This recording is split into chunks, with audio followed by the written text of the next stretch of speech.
Well, good evening, and thank you for coming to our Wednesday night service. Let's go ahead and stand and turn to page 428. Page 428. I want to be faithful.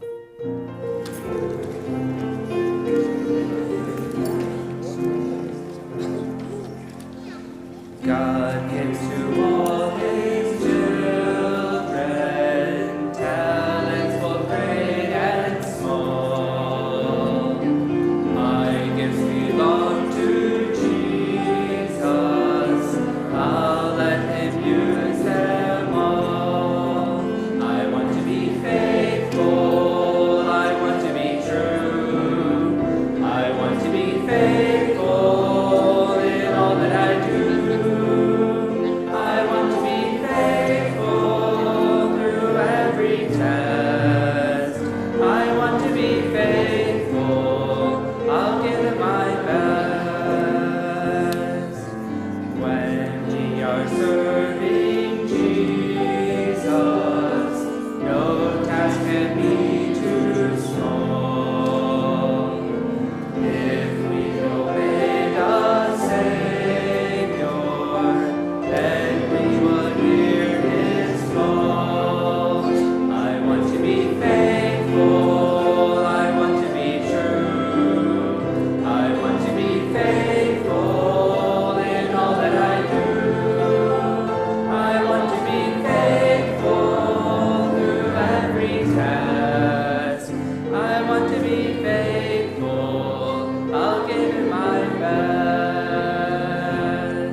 Please turn to page 416.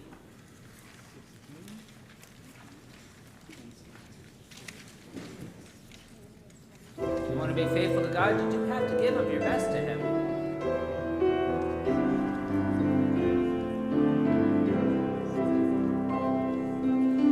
Give of your best to the Master. Give of the strength of your youth. Armed with the sword of salvation, join in the battle for truth.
from sin's ruin to save.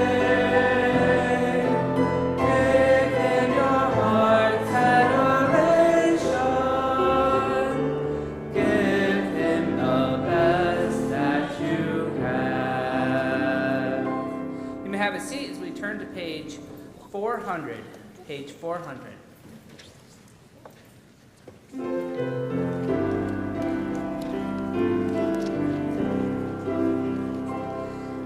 I'll live for Jesus day after day.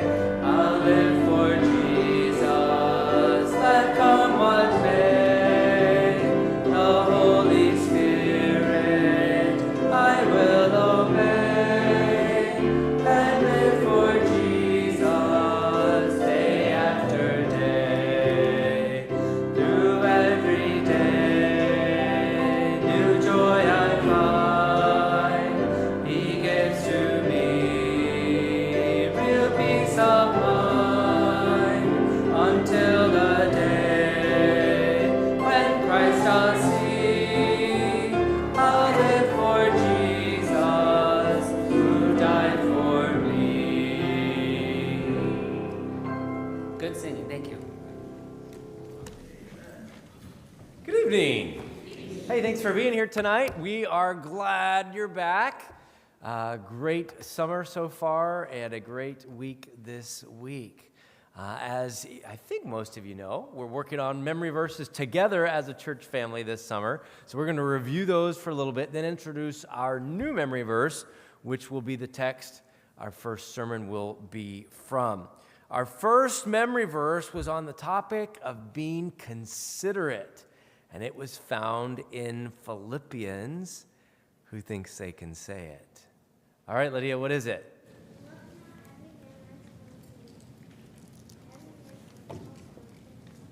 Very good. Philippians 2:4. Look not every man on his own things, but every man also on the things of others. Everybody together now.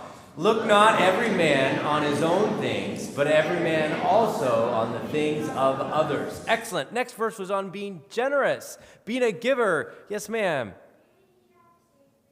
Yeah, Allison got Matthew 10:8. Freely ye have received, freely give. It's just part of the verse, but it's a really good part of the verse. So everybody together. Freely ye have received, freely give. Excellent. Then we got to grateful. We learned about that 10th leper who was grateful, and we saw a memory verse in 1 Thessalonians 5:18, another long one. Let's see who got it. Who's got 1 Thessalonians 5? Ivy? Okay, that's a good one. Not the one for being thankful or grateful, though. It's in everything. Does that ring a bell? There it is. Excellent. It's 1 Thessalonians 5:18. Everyone together, in everything give thanks, for this is the will of God in Christ Jesus concerning you. Sorry, now it's your turn. In everything give thanks, for this is the will of God in Christ Jesus concerning you. We should all point at somebody. Concerning you. Okay, very good. So that was grateful. Tonight's memory verse is Colossians 3:23. We'll be learning about diligence from Colossians 3 and from a true story of something that happened in the Bible. Who do you think was diligent in the Bible? I have to think about that and wait to find out. Our memory verse is Colossians 3:23. It says, "And whatsoever ye do, do it heartily as to the Lord and not unto men." I'll say it again. "And whatsoever ye do, do it heartily as to the Lord and not unto men." Everybody together 3 times. Here we go. "And whatsoever ye do, do it heartily as to the Lord and not unto men. And whatsoever ye do it heartily as to the Lord and not unto men. And whatsoever ye do it heartily as to the Lord and not unto men." Hey, nice job. I think you're getting it. And I'm going to have us open in prayer, and then we'll have our first message for the evening. Lord, we love you, and we are glad to gather as your people, gather because of you, to name the name of Christ and to say that this is why we're together tonight. We thank you for your word, which teaches us everything that we need.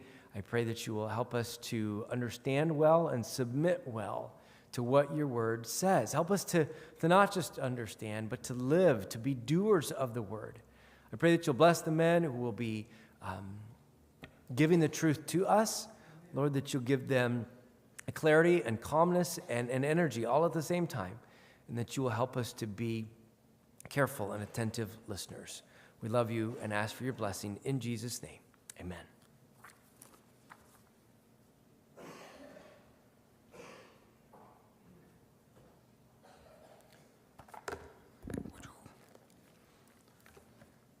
All right, good evening. Today's word is diligent. And diligent is probably an unfamiliar word for some of you, especially some of the younger kids here.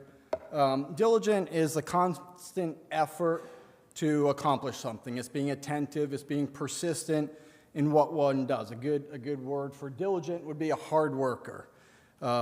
Diligent is not just showing up to mulch day, shoveling some mulch for an hour, going home and complaining that you have a sore back. That's just hard work for an hour and being old. But diligent is just consistent, persistent, focused work. And it doesn't have to be focused, physical work. It can be showing up consistently with a good attitude to whatever you do. Part of being diligent is studying and learning about what you do. It's the hard work and the studying and learning to get better at what you do. People who are diligently don't necessarily like the day-to-day process of what they're doing. For example, we have a lot of phenomenal musicians in here. You guys are used to practicing your scales and doing small repetitive exercises over and over again.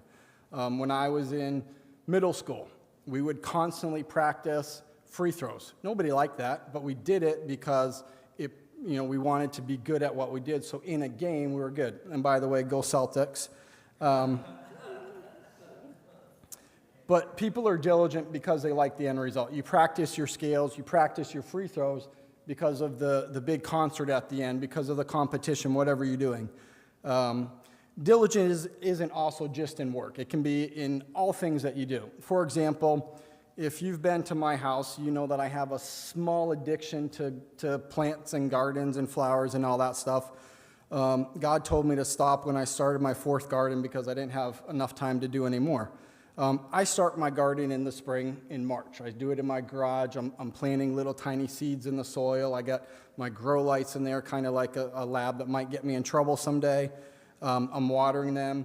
Because of my location, I have to be very considerate about what I plant. I have areas that have lots of sun, areas that have no sun. I have really bad soil. I have deer, gophers, groundhogs, all sorts of stuff. So I have to be very specific about what plants I get and where I put my plants. That's being diligent by learning about that stuff. Once everything's in the ground, I can't just walk away and, all right, cool, let's have some pretty flowers. I have to be weeding it. I have to be fertilizing it. I have to be watering it daily or every other day, or on weeks like this week, twice a day, or everything goes bye-bye. I don't enjoy necessarily being out there bending over, picking up little weeds.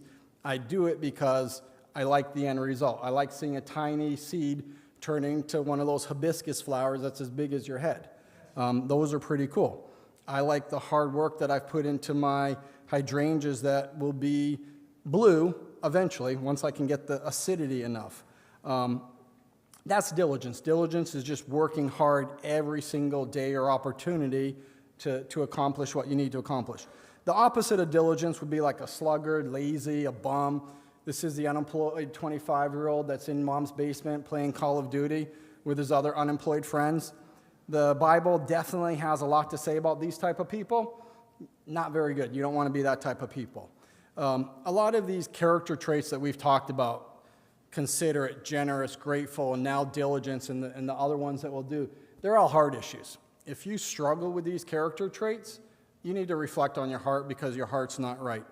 So that's definitely something to consider. Diligence is throughout the Bible, Old Testament, New Testament, and you'll see it in 2 different ways. You'll see it in a physical way. For example, in Proverbs 14:23, in all labor, in all work, there is profit, but mere talk leads only to poverty. You also see it in a spiritual type of diligence. In Deuteronomy 6:17, you should diligently keep the commandments of the Lord your God. You should diligently work on obeying those commandments every day. Focus on following the commandments. So today we are going to be in Colossians, and you can turn there, chapter 3, verses 22 to 25. And we're going to bump into chapter 4, verse 1. As you're finding that, the background on Colossians, it was written by Paul when he was in jail in Rome. Paul is writing to the church of Colossae to warn them, to warn the believers there about the dangers of following the spiritual teachings taking place. Back 2,000 years ago when Rome ruled the world, they had a very pluralistic view on religion. There was a God for everything. There was a God for the sun, the rain, the dirt, vegetables, fertility, health, everything. And they believed that if they followed those gods, good things would happen. If they didn't follow those gods, bad things would happen, sicknesses and bad harvests. And, they had the big earthquake a couple of years later. So Paul is writing in the first half of Colossians to discuss the supremacy of Christ over all creation. Christ is all we need. In the latter half of the chapter, he's talking about how to be more spiritual, mature, giving us some kind of rules and guidelines. So in this section, he's already addressed husbands and wives, parents and children. He's now addressing slaves and masters. And just verse 22 alone could be a gigantic message. But to give you some background on the slave-master relationship, back in Rome, slavery was super, super common. Depending on the city, there's estimates that 1 out of 5, upwards to 2 out of 3 folks were slaves. Now, slaves were born into slavery. They were prisoners of war. There were folks that, because of their debts, they sold themselves into slavery to pay off their debts. Slavery was, for the most part, much different than what we think about when we go back to the 17 and 1800s. Yes, there were cruel slave masters back in early Rome, but for the most part, a lot of your slaves were teachers, doctors, maids, obviously your laborers, your carpenters, fan bearers. Much of the jobs that we have today that are paid were what slaves were back then. Paul's addressing both slaves and masters because they lived together. They went to church together. If 1 out of every 3 people were slaves, and there are 50 people in the church he's writing to, a third of them, 15 people, were slaves. So he's writing to both people here. Now, you may be saying, hey, I'm not a slave. I'm not a master. This doesn't apply to me, so I'm just going to snooze out and come back in 13 minutes for the next one. But I think Paul's applying this generally to any position of authority. So obviously, if you're working and you have a boss or a manager, this is easy to relate to. If you're retired, you still have opportunities to serve, whether that's here in the church or other volunteer opportunities. There's going to be some sort of a director or someone of authority over you. And then if you're a student, don't dismiss this because you don't work and you don't volunteer at the soup kitchen, but remember that who you are someday going to be, you're now becoming. So the habits that you're forming today are what you're going to be when you're 45 years old. When you're 45 years old and you're lazy living in mom's basement, it's a lot harder to flip a switch and be like, all right, it's time for me to be diligent. It's time for me to be generous. You've just formed 40 years of habits. So when you're working on your algebra homework, when you're playing your trumpet or whatever you're playing, focus on these character traits that we're working on this summer so you have them when you're an adult. So, all right, let's jump into our passage. We're going to start in 22. Servants, obey in all things your masters, according to the flesh. The flesh is of the body. The master had authority over our body. If he told us, go pick that up, obey him. What the master doesn't have is authority over our spirit. That's the Lord's. Let's go back and do some substitution here.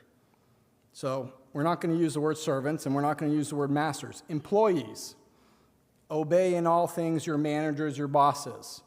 Students, obey in all things your teachers. Athletes, obey in all things your coaches. So whatever you're doing, you can substitute that. And take note, it says obey in, one more time? Okay, what does that mean? All things. It's not what you want to do, obeying only the things that you want to do. It's not obeying only the things that you're good at. It's not obeying only the things you're going to get a reward at. It's obeying all things. So if you're an employee, and your boss says, hey, I need you to go clean that toilet, and that's not your job because you're an accountant, what's the Lord want you to do? Obey in all things. Go clean the toilet. Not with eye service as man pleasers. Eye service is only doing it when the master's around. Back to the basketball example, I remember, we'd have to shoot our 100 free throws. When the coaches are there, we're all doing it, blah, blah, blah, going through the work. When they're not there, what are we doing? The tall kids, they're off dunking the ball. Everyone else is chucking up three-pointers. We need to obey our masters all the time, whether they're watching us or they're not watching us. When you're at work and your boss or manager is there and you're diligently working, making the phone calls, doing it, but then the boss leaves and you pop up a different screen and it's your Facebook page or you're planning your family vacation or whatever, and then the boss comes back in, you hit some magic button that can flip screens and all that. I didn't realize those magic buttons existed until my employees told me that. That's not following this verse. 23, our memory verse. And whatsoever ye do, do it heartily. Heartily is enthusiasm. When your alarm clock goes off Monday morning, how heartily do you jump out of bed to go to work? Do it heartily as to the Lord and not to men. So when dad asks you to go mow the grass, when your boss asks you to do whatever, again, clean the toilets, how are we supposed to do it? Heartily, with a good attitude. The second word in this sentence is whatsoever, similar to all things in verse 22. Again, it's not, I'm going to do this heartily with a good attitude if I know the end result is I'm going to get a raise, if I know the end result is I'm going to get a promotion, if I know the end result is I'm going to get some special participation trophy or special recognition. It says, whatsoever you do, do it heartily. Why are we doing it heartily? Because it's unto the Lord. How does this kind of relate to diligence? Well, if you're diligent at what you do and you're doing it heartily as unto the Lord, are you showing up on time? Are you clocking out early? Are you taking extended breaks on the clock when the boss isn't looking? Are you volunteering for the jobs at work or volunteering at whatever you're volunteering that no one else wants to do? Hey, I need someone to go do this, and everyone's like, they got alligator arms and they don't. Are you, hey, I'll do it? Or are you having a good attitude when someone asks you to practice a position that you don't want to do? You want to be the point guard. And it's funny, I'm using basketball examples when I was horrible at that. But you want to be the point guard, but they say, hey, I need you based on your skill set to do this. Are you doing that hardly? 24, knowing that of the Lord you shall receive the reward of the inheritance, for ye serve the Lord Christ. Now, this verse should give you a lot of hope and peace, because as you're working heartily and obeying your masters here on earth, guess what? You may not get that position you want. You may not get that raise you want. You may not get that promotion you want. You may not get earthly rewards. But our rewards aren't here on earth. Our reward is our inheritance in heaven. So have peace that your earthly results don't really matter, because if we're honoring God in our work, we're going to be rewarded in heaven. 25, but he that doeth wrong shall receive for the wrong which he hath done, and there is no respect of persons. That's just basically you reap what you sow. If you're going to do wrong, you're going to get wrong. Verse 1, chapter 4, masters, give unto your servants that which is just and equal, knowing that you also have a master in heaven. So this flips the coin, and he did it in the previous section on husbands and wives, parents and children, and this is now the master's part. If you're in authority, be fair, have integrity. Why? You also have a master in heaven that you're serving. So in summary, we are to obey our earthly masters in all things, all the time, because our work and service is to glorify the Lord. Now, I still have 6 minutes, and you're probably thinking, Adrian, my boss is mean. The guy that runs the soup kitchen, he's kind of a fill in the blank. My coach isn't fair. He only plays his son all the time. His son gets to pitch all the time. The director at the food kitchen gives me the worst jobs. It's hard to obey someone that I don't like, I don't respect. It's hard to work heartily at something, enthusiastic when I'm stressed, I'm overworked, I'm underpaid, I'm underappreciated. Can we just skip this part? There are 3 points, because I was told we need to have 3 points, on why we need to follow this section. The first one, I'm glad my jokes are somewhat funny. It's giving me some ease. The first one is obedience. When my kids ask me why I have to do something, what do we say as parents? Exactly. So do I need to elaborate more on that point? If you're a Christ follower, you should want to obey God. So if he says, do this, because I told you so. Number 2, reverence. Go back to verse 23. Who are you working for? Are you working to please man, or are you working for the Lord? So if you're working for the Lord, imagine he's next to you, because he is. He sees everything that you do. So if you're mowing the yard, and I love to mow the yard, I take great pride in my lines. That may be a bad thing. But if you're doing something and you're lazy about it, or you're showing up late, how much reverence or respect are you giving to the Lord when you're doing it for him if you're not willing to put your all into it? Number 3, big picture. Our purpose is to be the light to those that are lost, so they see Jesus in us. If your coworkers know that you're a Christian and you don't act any different from them, what value is your Christianity? They don't see the purpose of sacrificing a Sunday where they can't sleep in or they have to miss a football game or something to come to church. They don't see any value in tithing and giving away their hard-earned money if they don't see any fruit in you. So if we're to follow the Great Commission and be the light unto the world, people in your life have to see that you're different, and what they see they have to want and realize that they're missing it, and then they're going to start asking you questions. Hey, you're different. Why do you do things differently? Hey, let me share that with you. So I'm going to leave you with this verse here. Matthew 5:16. Let your light so shine before men that they may see the good works and glorify your Father which is in heaven.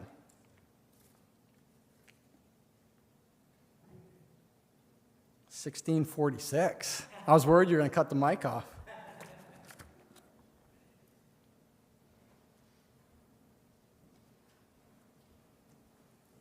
Well, thank you for that. And let's go ahead and turn to page 401. Join me in standing. Page 401.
Run the race.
And we'll get right into this. Genesis 39, 1 through 4 says, "And Joseph was brought down to Egypt, and Potiphar, an officer of Pharaoh, captain of the guard, an Egyptian, bought him of the hands of the Ishmaelites, which had brought him down thither.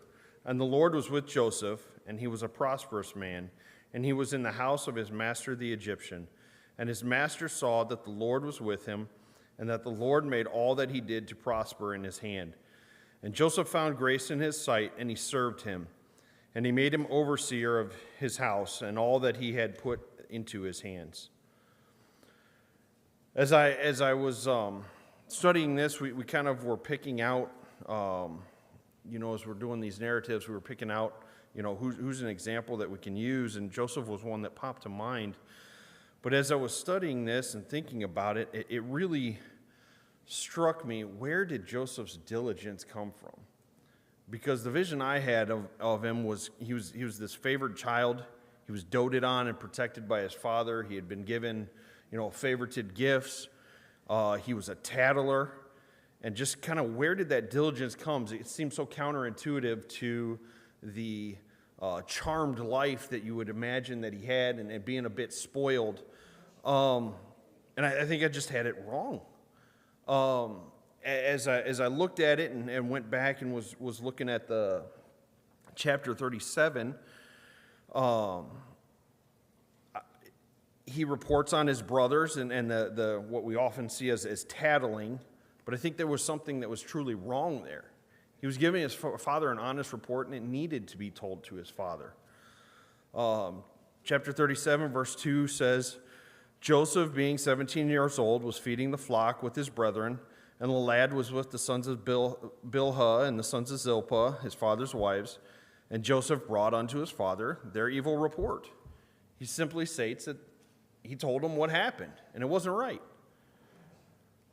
So he had been trusted by his father. As the passage continues, there before he's betrayed by his brothers, he's been sent out into the field in verse 13 through 17, and he goes out. Jacob knows he sent them to Shechem. That's where they're supposed to be, and so Joseph goes out there and he's wandering around in the field in Shechem because there's no sheep and there's no 11 brothers or 10 brothers. And finally comes upon a stranger, and the guy's kind of, "What are you doing here?" He tells him, I'm looking for these guys. And the guy somehow knew they're over in Dothan. They're not here. They're not where they were told to be. They're not where they're supposed to be. They're over there. So the second time, he had done his job. I think that's where it's a big part of where diligence starts, is doing your job, doing right. Nobody's impressed by somebody that, at least not pleasantly impressed by anybody that can't do it right. If you can consistently do it wrong, it might be impressive, but not for the right reason. Okay? Nobody's going to reward you, "Hey, you did it wrong 47 times in a row. There you go." It's when you do it right that the reward is there. The other night, I was at home, and I don't know why I didn't feel like getting up and getting my own water. I asked Maddie, "Can you get me a glass of ice water?" And she takes my glass, and she comes back without a glass. And she goes, "Do you want the cubes or the crushed?" She was trying to do it right. And it touched my heart. It was impressive that, hey, she was trying to get what I wanted. And that was what I sent her to do, get what I wanted.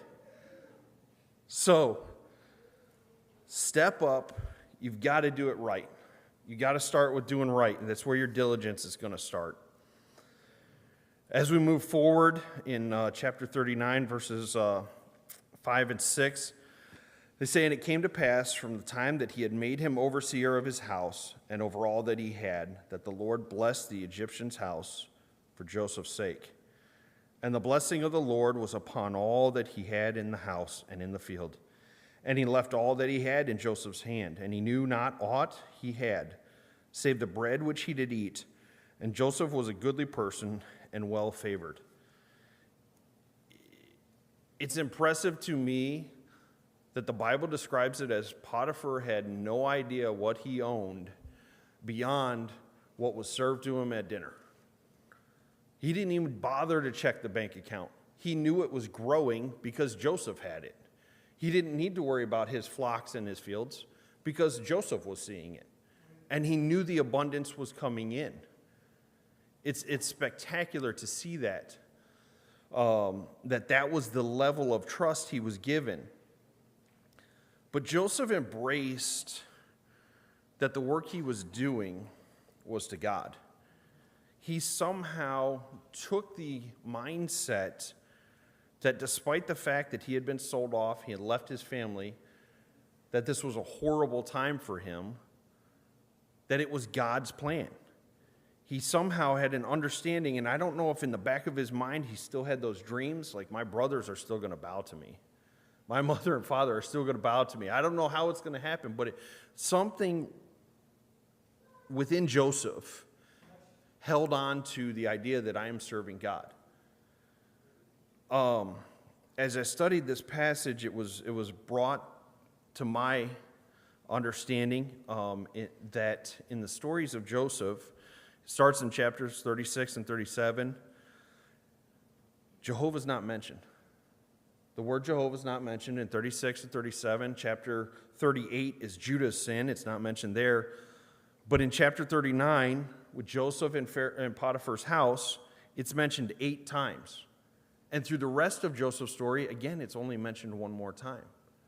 And I think the Bible was trying to highlight and show to us that Joseph had a relationship with the Lord, that the blessing and hand of God was upon him, but it was because he was in service to the Lord. He had tied himself to the Lord, and the Lord acknowledged him in what came out. I also want to highlight that in verse 5, the Lord blessed the Egyptian's house for Joseph's sake. The blessing of the Lord was upon all that he had in the house and in the field. Joseph wasn't receiving the blessing.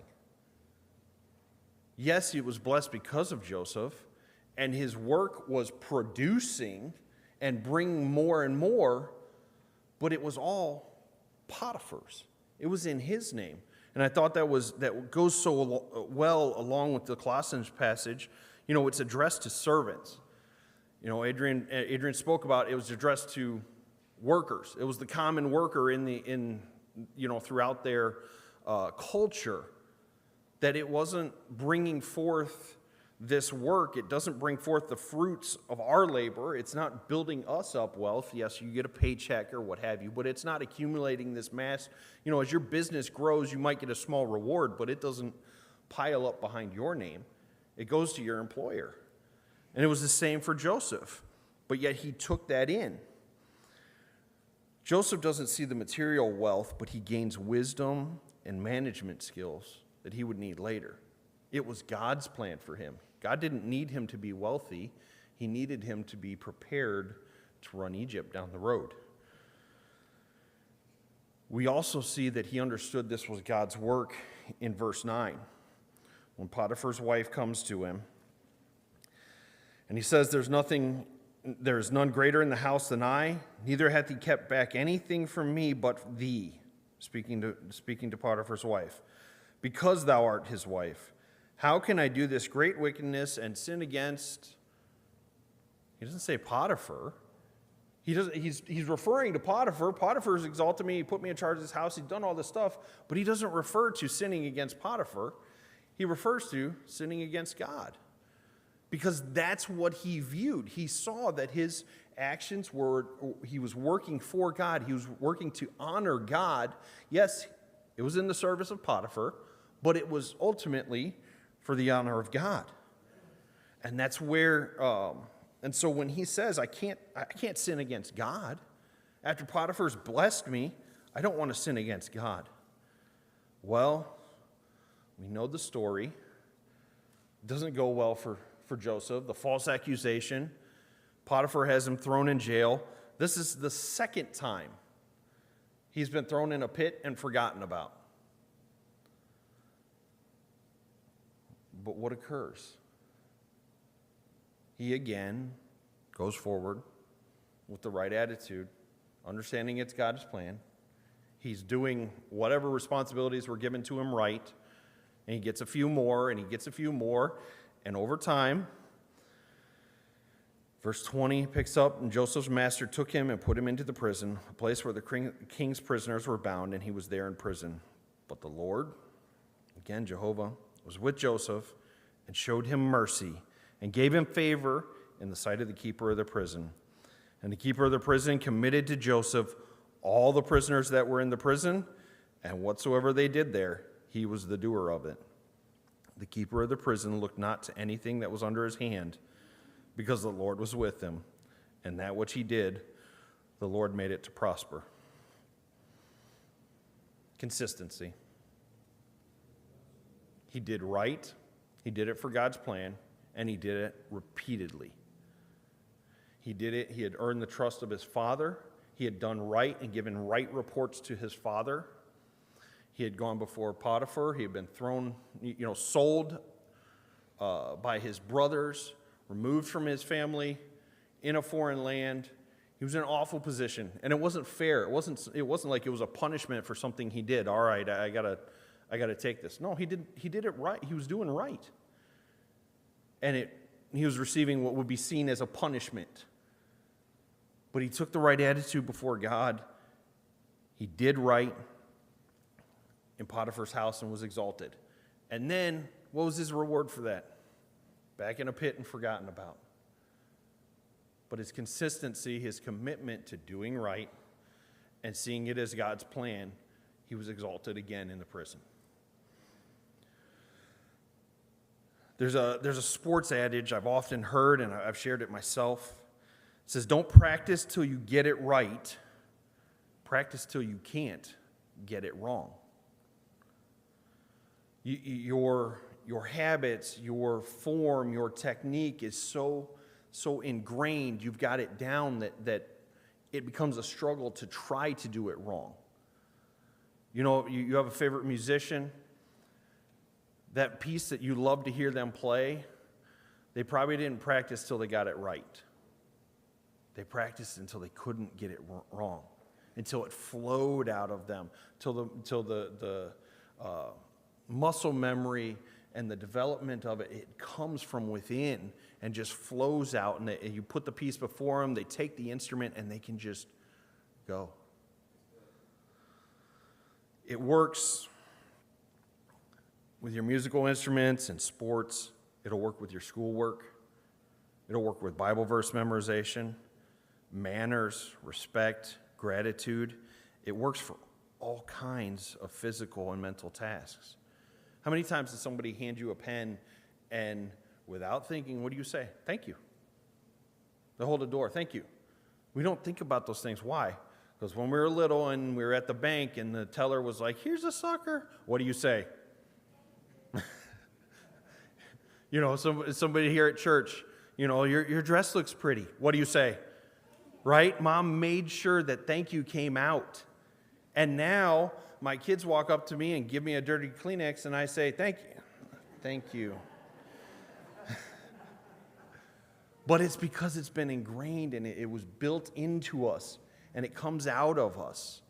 It flows out. As I was studying this, one definition of diligence I came upon was responsibility and reliability. That is, responsibility is to do it right. Reliability is the consistent, the repetition. And I think in most ways that's a fair definition. But in biblical diligence, we have to understand that God's plan is a component. That where I am is the result of choices I've made and where God wants me to be. Sometimes, we can say, man, I messed up and now I'm in this tough spot. But that's God's love. If He let you just continue down that road, we'd be far worse. So that's still God's love. And sometimes it's like, man, I didn't do anything to deserve this. No, it's still God's plan. He's going to exalt you. He's going to bring you to where He needs you to be.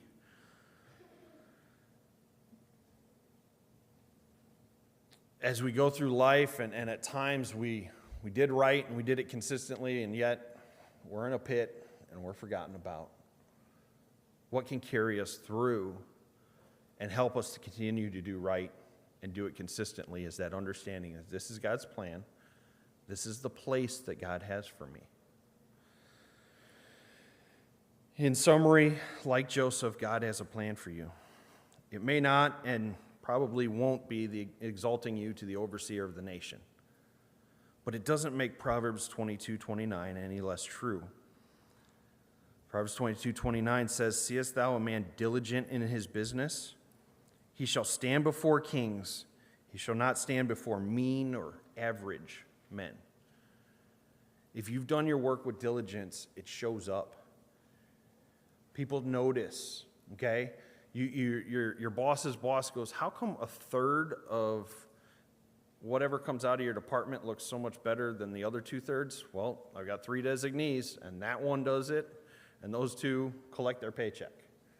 Right? Those things show up over time when you do it right, when you're there to serve God, and you do it consistently, it will show out. This can be seen easily from Joseph, and not only was he exalted to his position, but he was prepared to do the job once he was there. As you work diligently, you'll rise. Your work will be seen as better.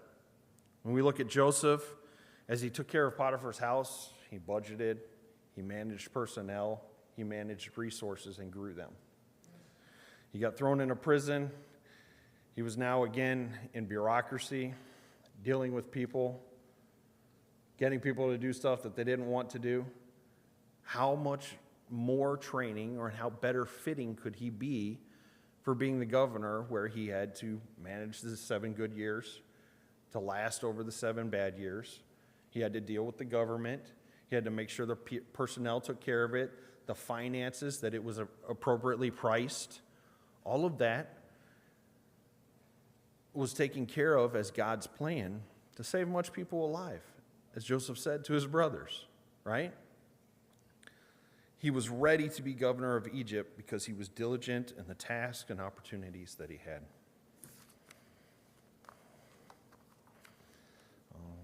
You ready?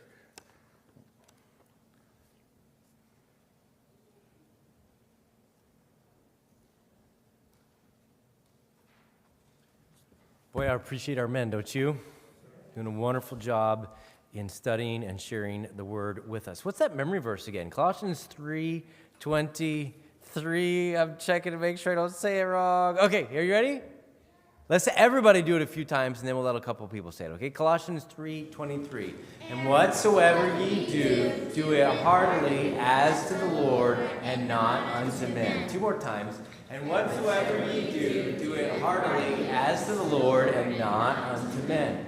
And whatsoever ye do, do it heartily as to the Lord and not unto men. Colossians 3:23. All right, who wants to say it? I saw Ellie first.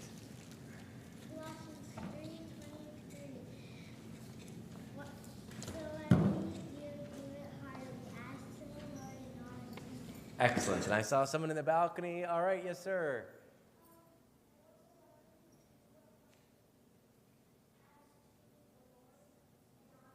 That's it. Well done. Thank you so much, everyone. At this time, our children are just, and what's the ages? It's a 5 to 12. If you are 5 through 12 years old, you can meet at that doorway and head down with Miss Clara to the teen room. After we're done upstairs, you can go pick up your children that are in the teen room. There they go. All right. Do you notice how none of them moaned as they stood up? They didn't hold their backs. They just popped right up. Good job. Excellent. Parents, thanks for bringing them. Thank you for being faithful in that this summer.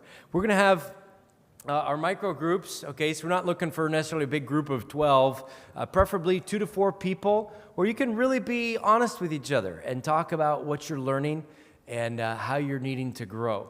And that can be, 2 married couples, it can be two guys, 2 gals, a couple teenagers, whatever. But we want you to be real with each other. We're going to pray over some burdens.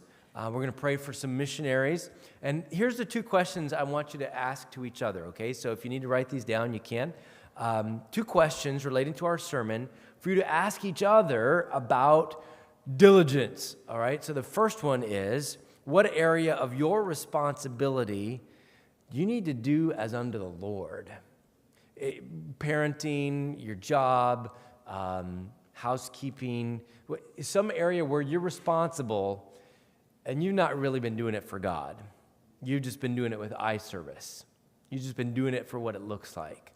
So what area of your responsibilities do you need to remember to do as unto the Lord?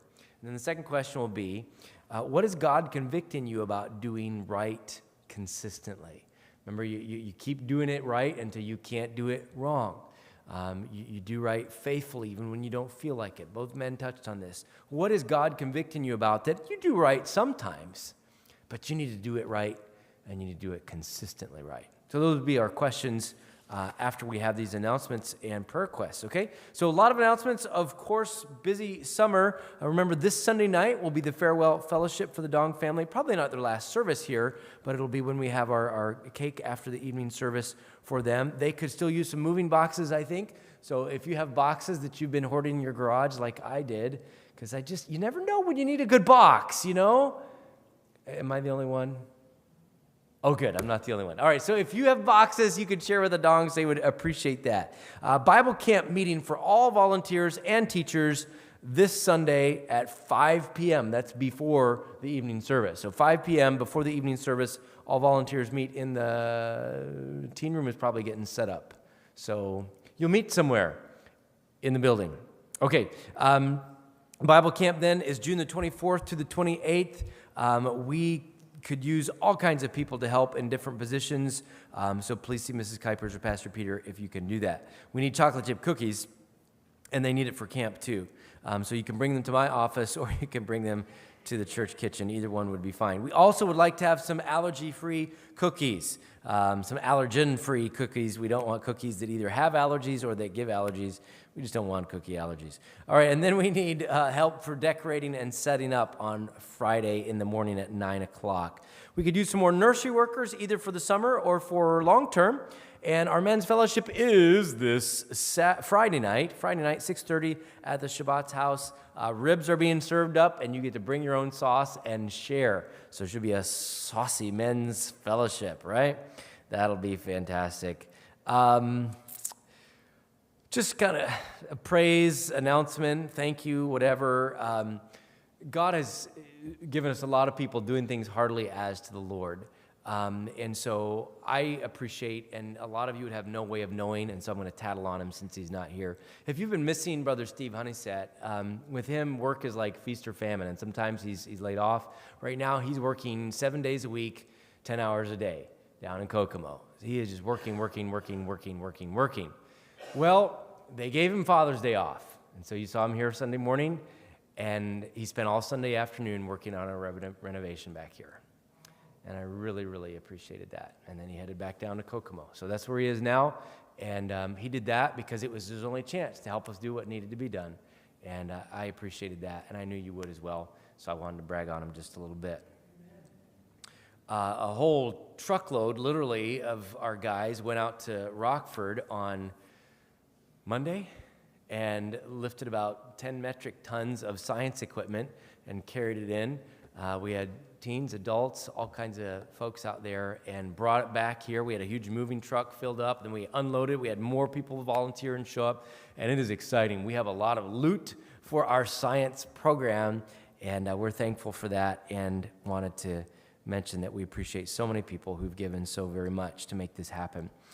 We are very thankful for the early and safe arrival, if you hadn't heard yet, of Adeline Belousov, born June 17th and already home. They got home this afternoon about 1 o'clock, I think it was, and so we are very thankful for that. Mrs. Belousov wrote the sweetest text to Bethany about how her previous 2 deliveries had been some things, and this one, they were just ready for some more challenges, and they said God was so merciful, things went so well, and they're just rejoicing in how good God has been, and we want to rejoice with them. Thankful for the report from our Uganda missions trip team and the great job that they did and the great report they shared. And we're thankful to have, it says here, Sylvia and Russell. Sylvia and Russell home from their missions trip. Are you home? They're home, and we are glad for that. We picked them up yesterday around 5:30, something like that, up at Midway, and we're so glad to have them back safely, and that they had a great time with missionaries. So they'll be sharing with us this Sunday night what they were able to learn and do there in Ivory Coast. So we look forward to that report this Sunday night. Some prayer requests. Please remember, and I know you can't remember all of these and pray for all of them in your micro groups here in just a little bit, but try to remember a few, and maybe your partner will remember a few, and we can bring these to the Lord. Miss Zarati has a couple of health issues going on. She's going to have some vein procedures over the next 4 to 5 weeks. She's going to have to stay off her feet and things. It'll be a challenging time, so pray for Miss Ruth if you would. Please pray for Brother Alonzo. Brother Alonzo has been asked to preach at a Spanish-speaking church on the north side of Chicago this Sunday. And this is not the first time a Spanish church has asked him to come and preach, and I'm excited for him. And I just wish I knew Spanish so I could hear what he had to say. But maybe we'll have him preach here and somebody can translate for him. I don't know. He could translate for himself, probably, just preach bilingual. But I want to pray not only for our guys that are preaching here, but when there's an opportunity like this. So let's remember to pray for Brother Alonzo when he preaches. Brother Royce, when are you preaching next over in Hazelcrest? Also this Sunday. What is this? Leave the church and go preach somewhere else Sunday? Everybody's taken off. No, we're happy for you to go. And let's pray for Brother Royce. And that birthday party is the 29th. And so pray that God will bless as the gospel is shared at these other churches and at birthday parties and things like that. Pray for Joey Crandall. His grandmother passed away, and they're down there in Indy for the funeral right now. A number with ongoing health issues. Mrs. Sabo, Russell Christ, Mr. Belousov's mom. A new one we're adding to the list is Diane Brown has a cousin, and the cousin's 3-year-old granddaughter was just diagnosed with leukemia. So there's a 3-year-old with leukemia. Her name is Raylan. If you would please remember their family. Hold up in prayer still Mark Wilson, Evelyn Troop, Karen Scott, these with very heavy medical burdens. Pray for Dale Wright as he recovers from surgery. He said sometimes he's able to watch online, so hi, Brother Wright, if you're there, good to see you. Also home from his surgery, doing the rehab and all of that stuff. Pray for our academic camps. We're having camp this week. Attendance is something like, not quite, but approaching double of last summer. Or is it double? Double of last summer. So that's exciting, and we appreciate Mrs. Bevel and Mrs. Dryden teaching, Mrs. Kuiper's coordinating, and what a great opportunity. Pray for those camps this summer. Pray for our expectant mothers, and pray for the renovations. As you see, progress is being made here, and you may not see, but in the back room, definitely things are moving forward, and a lot of people have been doing a great job. I'm so thankful and encouraged, but we got a lot of decisions to make yet. We need safety, because anytime there's power tools involved, right? Anytime Pastor Lee steps in the room, we need to pray for safety. So if you would, remember some of those requests when we dismiss here in just a minute, okay? So we will bunch up, kind of spread out into wherever you want to go, probably not the construction zone. If you're distracted by sound, you need to pray in the lobby, that's fine. But let's ask ourselves those two questions. They were, what's an area of your responsibility that you need to make sure you're doing for the Lord and not with eye service? And what is God convicting you about that you need to do it right consistently and be more diligent in that way? Then as you pray for each other to be diligent, and as you pray over some of these prayer requests, we're trying to pray for our missionaries because they're people too.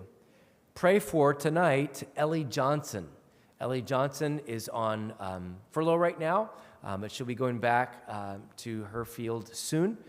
So pray for her to be diligent. Boy, she is a hard worker. And pray for God to keep her diligent and faithful there in the hospital. And then pray for the gardeners as we're going here kind of alphabetically this summer. Pray for the gardeners as they have a lot of responsibilities with church ministry, the orphanage, and who knows what else, some of which we heard about recently. Pray for them that God will give them the grace of diligence in their life as well. We don't do this often, but I have asked the deacons if they would meet with me this Wednesday night. So we're going to head out to the East Wing. And so after you have your micro groups, about 8:30, you should be wrapping up, and make sure you pick up those kids. And thank you so much for being here. Thank you, men, for your preparations. And God bless you as you shine in the midst of a crooked and perverse nation this week. God bless you as you go.